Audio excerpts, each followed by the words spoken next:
Salut tout le monde, bienvenue dans la vidéo d'aujourd'hui. Je suis très contente de vous retrouver comme à chaque semaine. Aujourd'hui, on va s'attarder à un sujet qui date d'il y a assez longtemps. Donc en effet, il n'y a pas beaucoup de photos et il n'y a pas de vidéos. Et là, en faisant mes recherches, je me suis rendu compte qu'il n'y a pas de vidéo sur ce sujet en français. Donc, les recherches de cette vidéo sont tirées de vidéos, donc de documentaires qui sont en anglais, mais également de documentation sur Internet qu'on peut lire. Alors, sans plus tarder, je vous laisse le temps de vous installer bien confortablement, doudou sur les genoux, et lorsque vous êtes prêts, on est parti dans le crime d'aujourd'hui.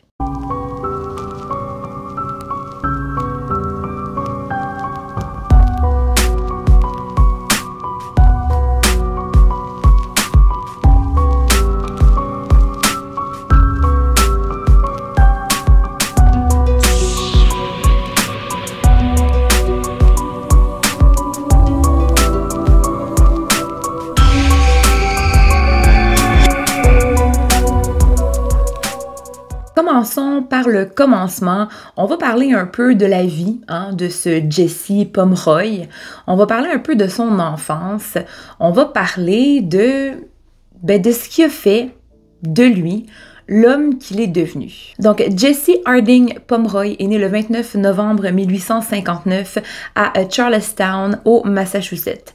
Il avait pour père Thomas et sa mère Ruth Ann, et ensemble, le couple ont eu 2 garçons. Donc, le premier qui s'appelait Charles, qui est né en 1857, et le cadet qui est le personnage dont on va parler aujourd'hui. Depuis toujours, on sait que la guerre a vraiment été un point culminant pour la santé mentale de certains soldats, mais également pour tout autre métier dans l'armée.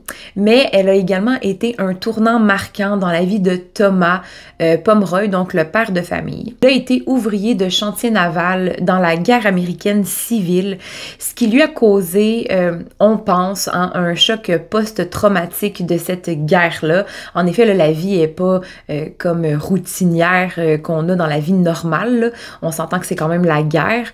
Et à la suite de cette guerre-là, il a développé de l'alcoolisme. Donc de l'alcoolisme très, très sévère. Il buvait tous les jours. Et on sait que Jesse est né dans un environnement où son père, qui est un vétéran de la guerre, sa mère, elle est couturière / femme au foyer. Jesse et Charles ont, pendant leur enfance, été victimes d'abus, mais également de violences vis-à-vis leur père Thomas. En effet, où est-ce qu'ils habitaient? Il ne faut surtout pas oublier que les maisons n'étaient pas faites comme aujourd'hui.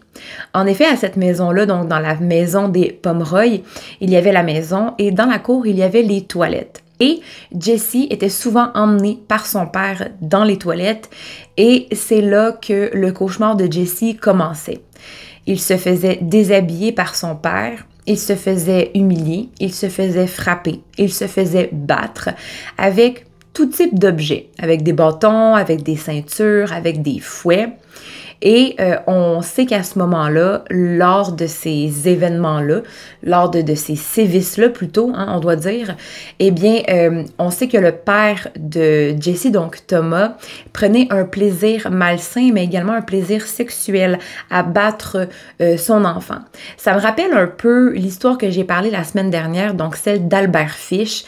C'était pas mal la même chose. Dans ces déviances-là, donc dans ces abus-là, il y avait concordance, donc on va assimiler la violence à l'excitation sexuelle. Et ça, on le voit dans plusieurs cas, comme vous le savez, là, de tueurs en série ou encore de criminels recherchés.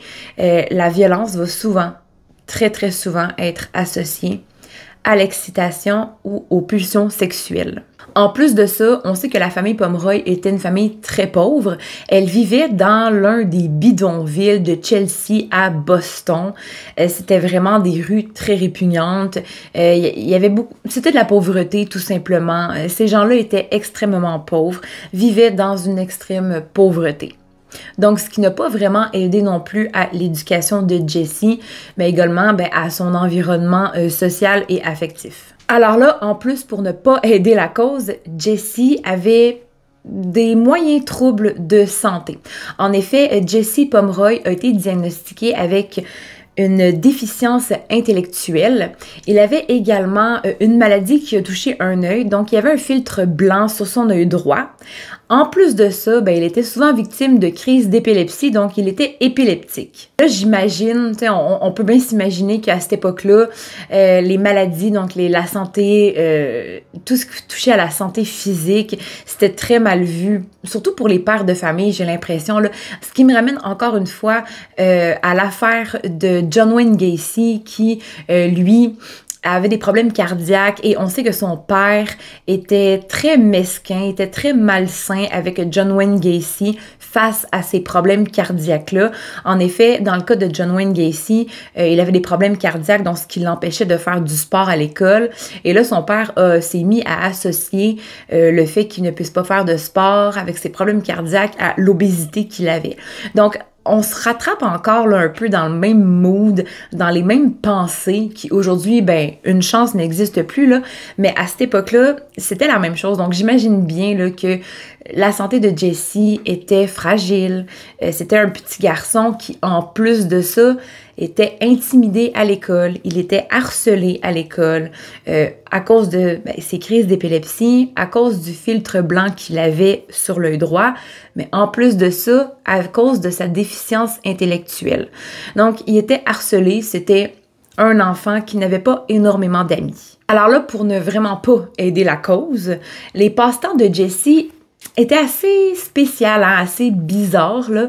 Aujourd'hui, on se poserait énormément de questions, mais on dirait qu'à cette époque-là, c'était pas du tout pareil.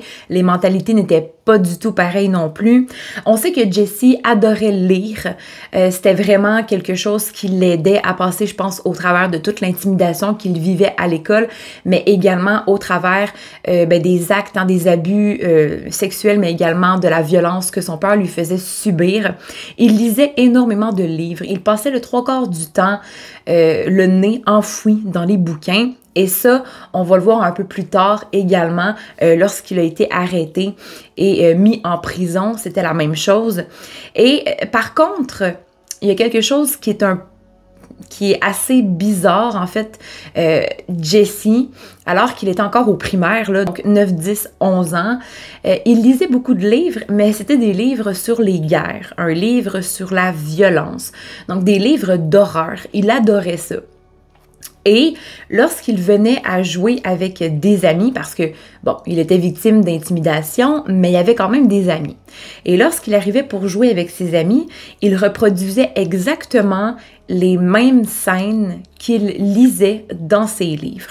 Donc là, ses amis se sont mis à avoir un peu peur de lui. En effet, c'était des actes très violents. C'est pas mentionné dans les recherches, c'est assez vague. Donc, qu'est-ce qu'il faisait comme geste? On ne sait pas vraiment, mais ça a été rapporté que les jeux qu'il faisait, c'était des jeux très violents.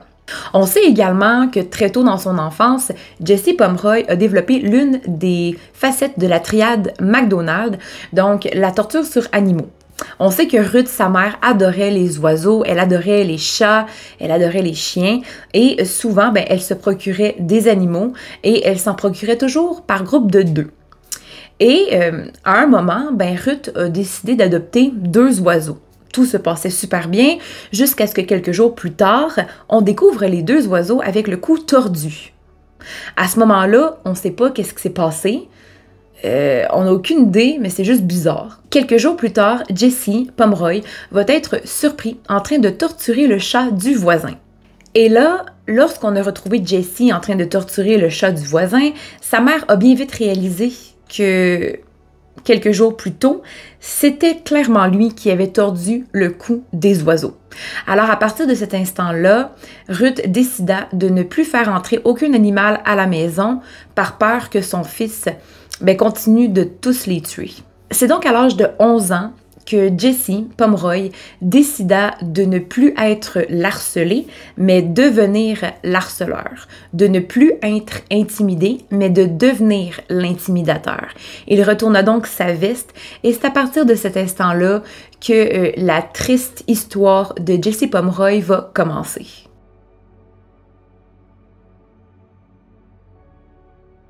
On sait que le 26 décembre 1871, deux hommes marchaient sur Powderhorn Hill et ils entendaient soudainement gémir.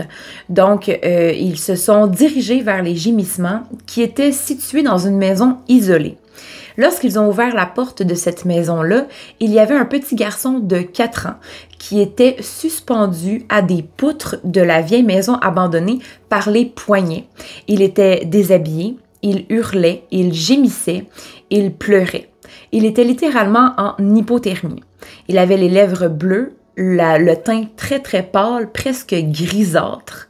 Et là, les deux hommes ont détaché le petit garçon qui se nommait William Payne. En le détachant, ils ont réalisé que le petit garçon avait été solidement torturé.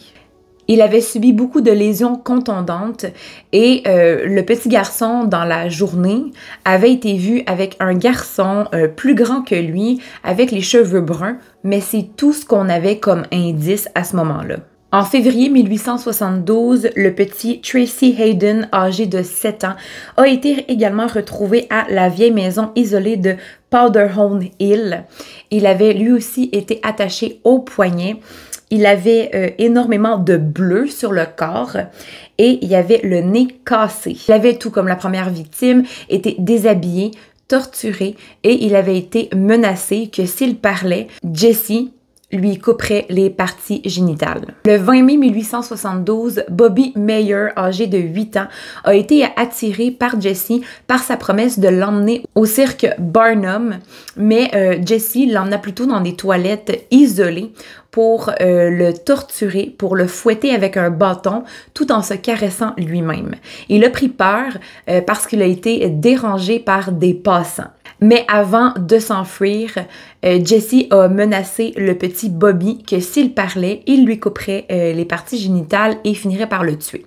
Après avoir rapporté cet incident au service de police, il y a une grande hystérie qui va surgir dans Charlestown et les parents vont paniquer juste à l'idée de voir leurs enfants marcher dans la rue. Là, il y a 2 enfants qui ont été agressés, il y a 2 enfants qui ont été torturés, qui ont été menacés. Et là, maintenant, à ce stade-là, déjà, on parle de monstres diaboliques. Par contre, la seule chose que les enquêteurs ont, c'est un adolescent ou un grand enfant aux cheveux bruns. Il n'y a pas grand-chose. Donc, ce qu'ils vont faire, c'est qu'ils vont interroger plusieurs adolescents aux cheveux bruns, mais il n'y a pas grand-chose qui va sortir de ça, malheureusement. Le 22 juillet 1872, une autre agression va survenir sur le jeune Johnny Balch, qui est âgé de 7 ans. En effet, le petit garçon va être emmené par Jessie au marais de Powderhorn Hill et il va être déshabillé, encore une fois, il va être ligoté, il va être torturé pendant que Jessie se caresse lui-même. Par la suite, Jessie va disparaître et là, Johnny va tenter de se relever. Et là, Jessie va revenir sur les lieux pour nettoyer toutes ses plaies avec de l'eau salée. C'est que le Boston Report, donc le journal ou la revue, bon, je sais pas exactement c'est quoi, là, va annoncer une récompense de 500 $ pour toute information qui pourrait mener à l'agresseur qui a fait ces 3 victimes-là jusqu'à présent. Le Boston Report va également annoncer qu'à présent, jusqu'à nouvel ordre, il y aura des patrouilles de police qui vont patrouiller les rues pour la sécurité du public, mais également pour la sécurité des enfants. On sait qu'à cette époque-là, Ruth et ses enfants, donc Charles et Jessie, vont déménager et vont se rendre sur Broadway Street au sud de Boston. À ce moment-là, Thomas avait déjà abandonné sa famille, donc Ruth se retrouve mère monoparentale avec 2 enfants à charge. Le 17 août 1872, une autre attaque encore va survenir sur le jeune George Pratt, qui est âgé de 7 ans. Il marchait près d'une rivière pour chercher des trésors, comme le font tous les enfants normaux de 7 ans. Et il va être emmené par la force, par Jessie, dans des toilettes isolées. On dirait qu'il y a beaucoup de toilettes isolées à cette époque-là. Et il va être déshabillé, il va être ligoté, il va être torturé pendant que Jessie se touche, se caresse. Puis Jessie va upgrader de torture. Il va donc prendre une aiguille et va faire des trous dans la peau du jeune garçon, donc dans ses bras, dans sa poitrine, dans ses joues. Et il va tenter également de percer les yeux de sa victime. Par chance, le jeune garçon, donc George Pratt, va détourner le regard, ce qui va vraiment mettre en colère Jesse. Pour se défrustrer, eh bien, il va décider de mordre les joues de George Pratt. Il va également mordre ses fesses. 5 septembre 1872, Jesse va faire une autre attaque sur le jeune Harry Austin qui est âgé de 6 ans. Il va faire la même chose, donc le même modus operandi qu'il fait d'habitude. Donc, il va déshabiller sa victime, il va ligoter, puis par la suite, il va le battre avec sa ceinture. Il va également... Là, il va encore une fois upgrader, donc ce ne sera pas une aiguille, mais ça va être un couteau de poche qui va poignarder le jeune garçon en dessous des bras, mais également en dessous des omoplates. Puis, il va tenter de couper les parties génitales de l'enfant. Par chance, il va être dérangé par des passants et il va prendre la fuite. Le 11 septembre 1872, le jeune Joseph Kennedy, qui avait 7 ans, va être emmené tout près d'un marais de Powderhorn Hill et il va être encore le même modus operandi, il va être déshabillé, il va être torturé pendant que Jesse se donne du plaisir. Puis là, Jesse va décider de poignarder le jeune garçon au visage. Il aurait donc par la suite forcé le jeune garçon à se mettre à genoux et va réciter une parodie de la Bible. On sait que pendant toutes ces attaques, Jesse, donc selon les témoignages des victimes, Jesse sacrait beaucoup. Il disait des gros mots tout le temps. Ça n'avait même pas aucun sens, en fait, là. Le 17 septembre 1872, soit quelques jours plus tard, Robert Gould, âgé de 5 ans, va être retrouvé ligoté à un télégramme, donc ce qu'on pourrait appeler aujourd'hui une cabine téléphonique, et par des passants. Il était nu, il était frigorifié, il avait peur, il était traumatisé, et il avait également été battu et coupé sur le corps avec un canif, donc un couteau de poche. On sait que seulement quelques jours plus tard, Jesse Pomeroy se promenait dans les rues et il va passer devant le poste de police. Il va décider de s'arrêter devant le poste de police pour regarder par les fenêtres. Et là, à ce moment-là, Joseph Kennedy était là en train de témoigner de l'agression avec sa mère qu'il avait eue. Et au moment où Joseph se tourne le visage, il voit Jesse et il dit « c'est lui qui m'a fait ça ». Jesse va être arrêté et il va être emmené en détention où toutes les autres victimes que je vous ai énumérées un peu plus tôt vont venir le voir pour témoigner que ben, c'est lui l'agresseur, c'est ce jeune garçon-là. 4 jours plus tard, soit le 21 septembre 1872, Jesse va être entendu devant le tribunal magistral pour mineurs, Joseph G. Forsyth. À ce moment-là, Jesse a 13 ans et il va avouer les attaques, tout simplement. Il va être reconnu coupable et condamné à 6 ans d'incarcération dans une institution pour garçons, donc une réforme pour garçons. 1 an et demi plus tard, soit en février 1874, Jesse va être libéré pour bonne conduite et pour bon comportement. Par contre, il va être libéré sur parole. Il va être renvoyé chez sa mère Ruth, qui à cette époque-là avait réussi à ouvrir un magasin de couture, donc un magasin de vêtements qui offrait également la couture pour des vêtements faits sur mesure. Charles, donc le frère aîné de Jesse, habitait toujours avec Ruth et lui, ben, il vendait des journaux. En mars 1874, la jeune Katie Curran, âgée de 10 ans, va soudainement disparaître. Le 22 mars 1874, Horace Mullen, âgé de 4 ans, va être retrouvé malheureusement décédé dans les marais de la baie de Dorchester. Il a été torturé, il a été ligoté, il a été déshabillé et il est mort au bout de son sang. Et là, la mort, donc la retrouvaille du corps de Horace va vraiment mettre les enquêteurs la puce à l'oreille. Ça ressemble vraiment à ce que Jesse Pomeroy a fait dans le passé avant d'être incarcéré pendant un an et demi à peu près, là. Et sans même avoir de preuves physiques, même médico-légales encore, les policiers vont donc se rendre chez Jesse Pomeroy et il va être arrêté. Il va être emmené en détention, puis il va être interrogé. Pendant l'interrogatoire, Jesse va tout nier. Il va dire que ce n'est pas lui, que, bon, comme vous le savez, là, la plupart des tueurs vont nier. Et là, puisque, selon lui, ce n'est pas Jesse qui a commis ce meurtre, les policiers vont donc dire à Jesse d'aller aux funérailles de Horace, de voir Horace, d'aller dans les pompes funèbres et le regarder. Si ça lui dérange pas, c'est pas lui.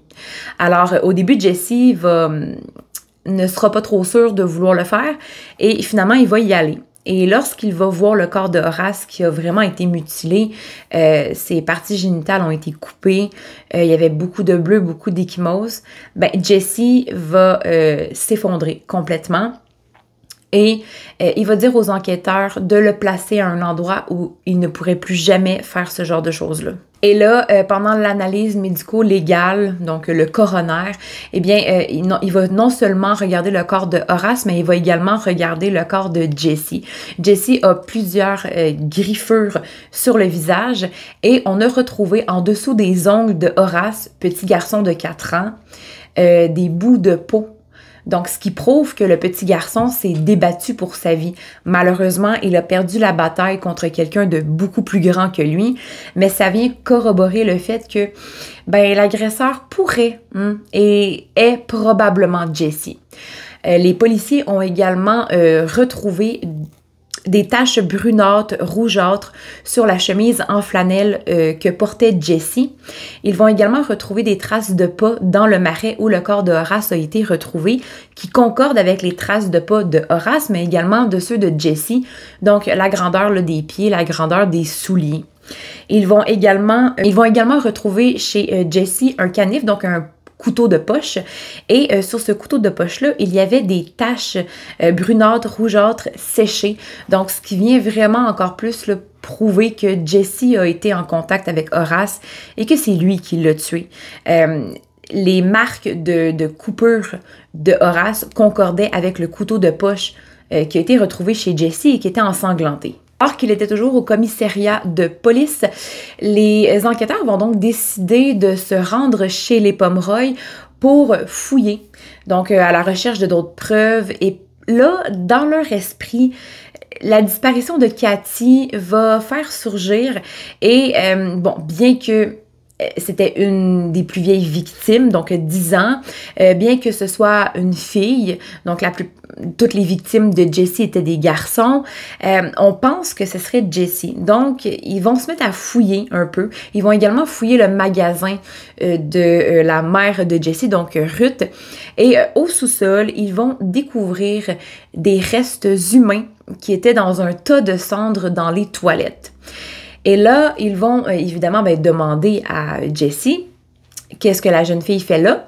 C'est toi qui l'as kidnappée, c'est toi qui l'as tuée. Il va nier tout simplement. Il va nier jusqu'au 18 juillet 1874 lorsque Ruth et Charles vont être arrêtés pour complicité de meurtre et recel de cadavres dans l'affaire de Cathy qui a disparu quelque temps plus tôt. Lorsque Jesse va apprendre ça, il va changer son plaidoyer qu'il avait fait en juin dernier, qu'il était donc non coupable du crime de Horace. Et il va donc plaider coupable pour le crime de Horace, mais également pour le crime de Cathy, pour que, j'imagine bien que Ruth et Charles soient libérés parce qu'ils n'avaient absolument rien à voir avec cette affaire. Cathy a effectivement été retrouvée dans un tas de cendres très mal caché dans les toilettes du sous-sol de la boutique de Ruth. Avec l'expertise médico-légale, donc du coroner, on a su que la robe de Cathy avait été ouverte, donc détachée. La culotte avait été enlevée, ainsi que ses parties génitales avaient été vraiment mutilées. Bien que le cadavre était en très mauvais état, ce sont les trois choses qu'on a pu constater lors de son examen.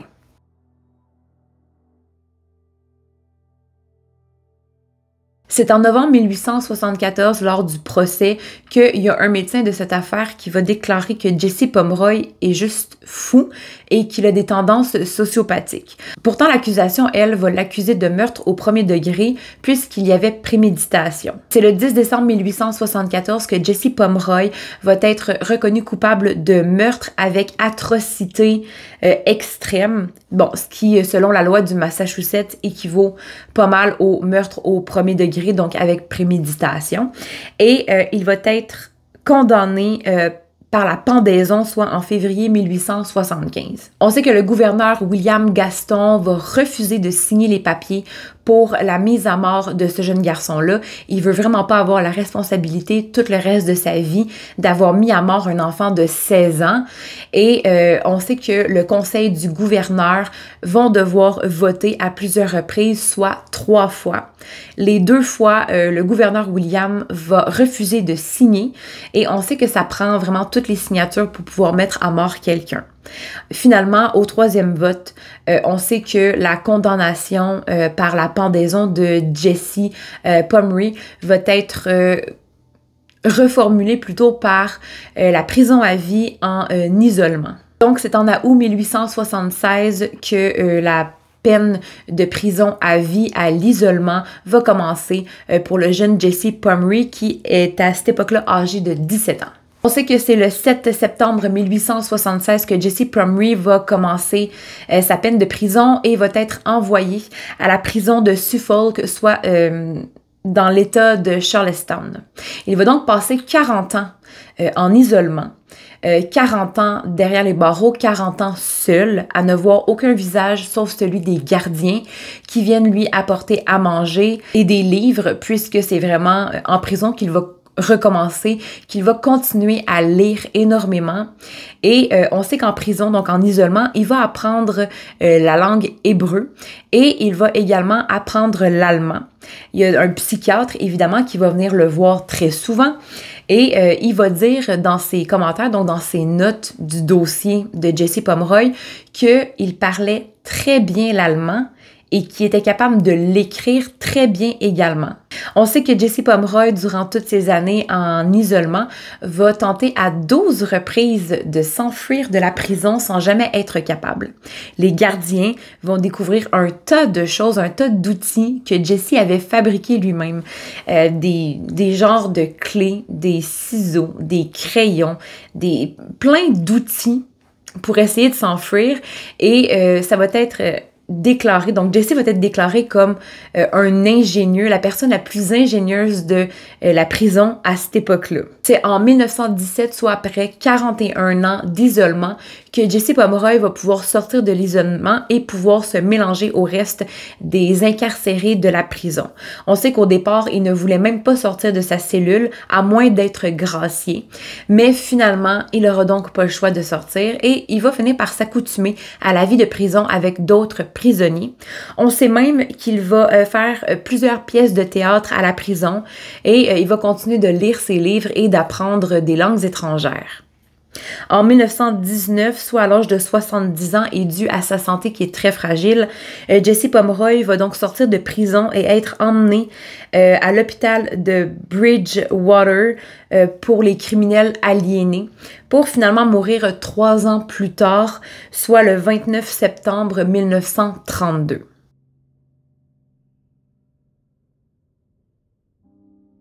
Plus je fais des recherches sur les criminels, plus je fais des recherches sur des affaires criminelles, plus je me rends compte, en effet, que, comme encore une fois dans ce cas-ci, il y a énormément de criminels qui vont associer la douleur physique à l'excitation sexuelle.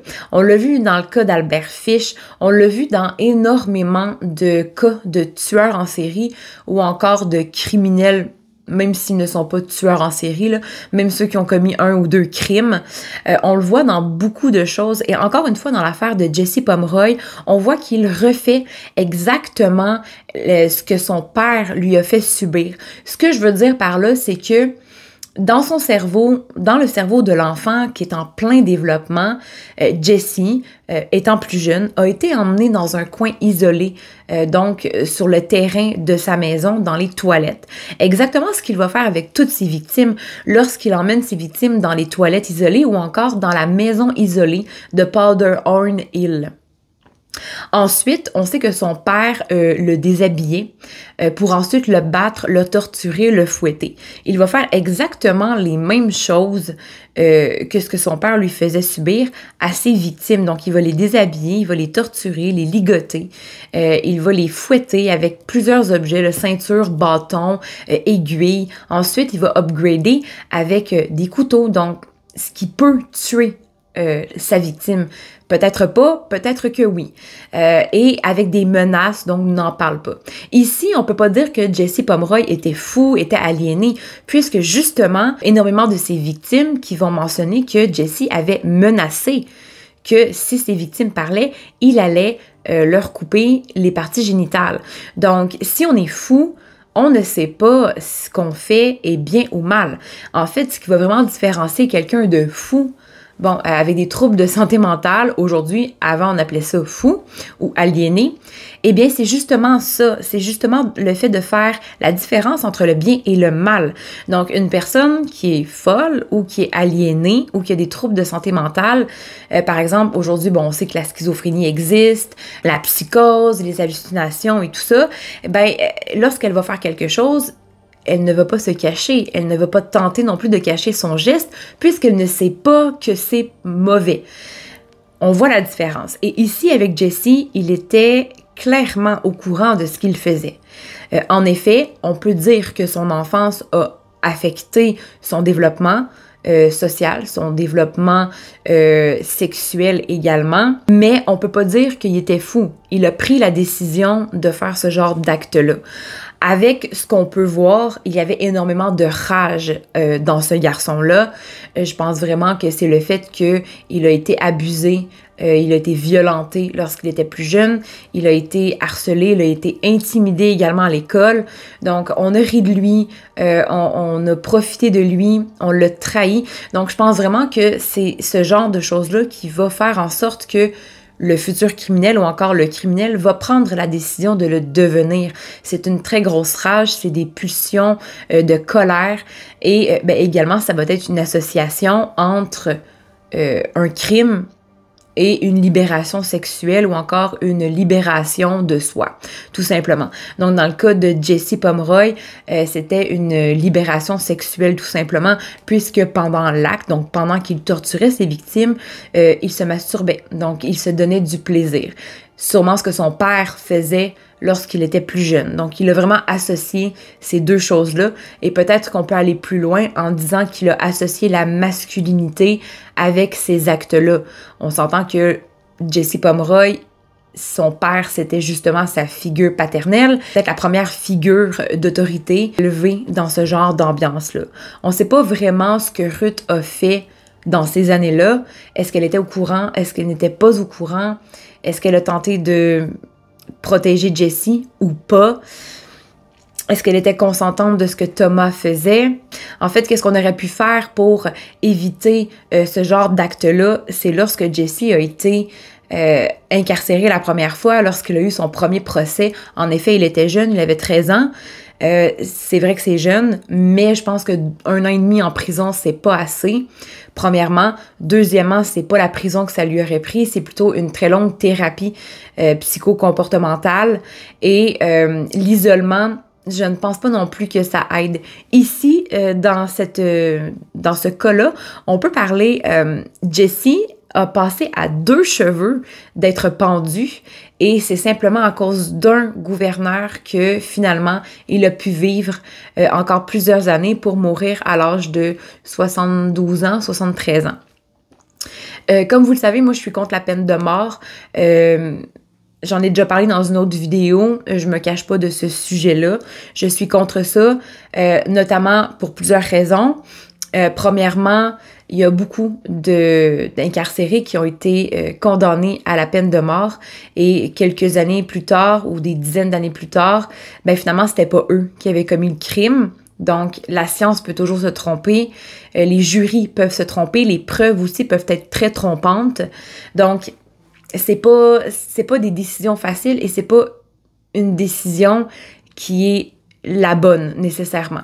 On peut se tromper, on est des humains, la science aussi, elle évolue. Donc, avec l'ADN, ben, des fois, il faut attendre. Puis c'est pour ça, justement, que, donc, dans la justice pénale là, des États-Unis, par exemple, ben, c'est très long avant qu'un criminel soit condamné à mort, là. Il peut attendre toute sa vie dans le couloir de la mort sans jamais être tué. Et ça, on en a déjà parlé dans l'autre vidéo, notamment parce que l'ADN, la science continue d'évoluer. Et lorsqu'on a un petit doute, ben, parfois, même si on a un petit doute, on va condamner, mais le doute peut rester là. Et deuxièmement, parce que l'injection létale ben, ne vient pas des États-Unis, vient de d'autres pays. Parfois, le transport est très long et ça coûte très cher. Donc ça, c'est une autre des raisons pourquoi les criminels passent autant de temps en prison avant d'être tués. Parfois, ils vont mourir de maladie ou encore de causes naturelles ou de bataille. La deuxième raison pourquoi ben, je suis contre la peine de mort, c'est tout simplement parce que je pense que, comme Jessie Pomeroy à un âge très jeune, hein, à 12 ans, je pense qu'à 12 ans, le cerveau est encore en développement. Il faut savoir que le cerveau va finir sa maturation à l'âge de 25 ans.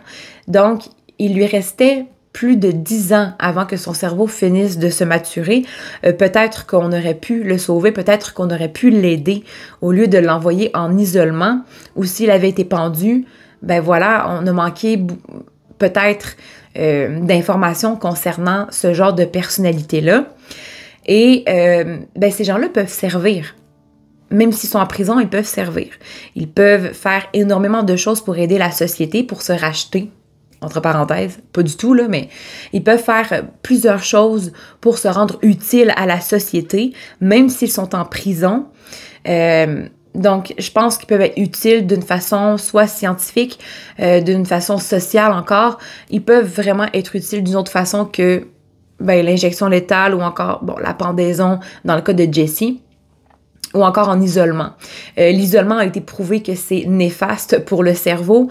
Il y a beaucoup de youtubeurs, je sais, qui ont essayé justement de s'enfermer dans une pièce soit toute blanche, soit toute noire, et c'est très néfaste pour le cerveau, c'est vraiment pas bon. Tout ce que ça fait, c'est empirer le cas. Donc, qu'est-ce qu'on peut faire dans ce cas-là? N'hésitez pas à m'écrire en commentaire en bas.